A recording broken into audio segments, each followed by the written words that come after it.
Oke, halo semuanya. Hari ini kita akan mencoba satu contoh soal lagi yang bisa kita kerjakan dengan konsep perkalian dot. Misal kita dikasih dua vektor M dan N. M itu bisa dinyatakan sebagai 3i ditambah 4j, lalu N bisa kita nyatakan sebagai 8i dikurangi 6j. Lalu kita disuruh mengecek apakah dua vektor ini saling tegak lurus. Pause videonya jika teman-teman ingin mencoba. Mungkin kita bisa langsung bahas sekarang.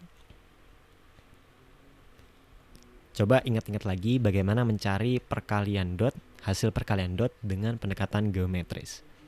M dot N itu hasilnya besar M dikali besar N dikali cos theta.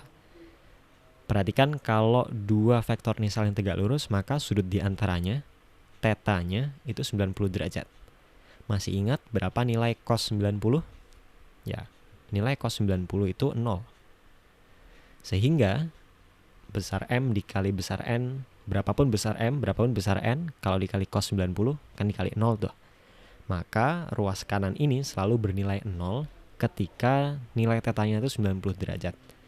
Sehingga kita bisa simpulkan, kalau dua vektor itu tegak lurus, maka hasil perkalian dotnya itu selalu 0. Kalau begitu, untuk tahu apakah dua vektor ini saling tegak lurus, apakah M dan N ini tegak lurus, tinggal cari saja berapa hasil perkalian dotnya. Kita bisa mengalihkan dotnya dengan pendekatan vektor satuan. Masih ingat ya, ini 3i ditambah 4j didotkan dengan 8i dikurangi 6j. Untuk mengalihkannya, 3i kali 8i itu 24. Ingat ya, i ketemu i, jadi hasilnya 1.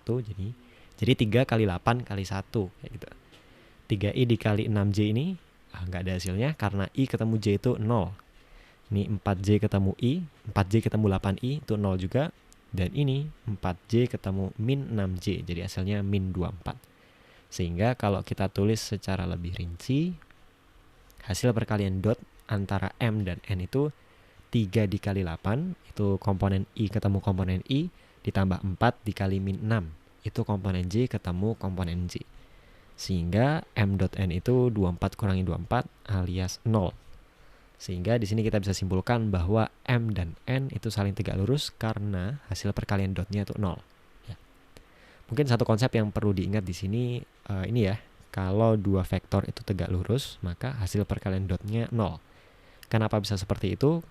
Coba kita lihat kembali ke cara menghitung perkalian dot melalui pendekatan geometris. Itu ada besar M kali besar N dikali cos theta. Kalau tegak lurus berarti kan cos 90. Berarti karena cos 90 0, maka kalau dua vektor itu tegak lurus, hasil perkalian dotnya itu 0. Ruas kanannya ini 0. Oke, sampai sini dulu contoh soal kali ini. Kita ketemu di video berikutnya.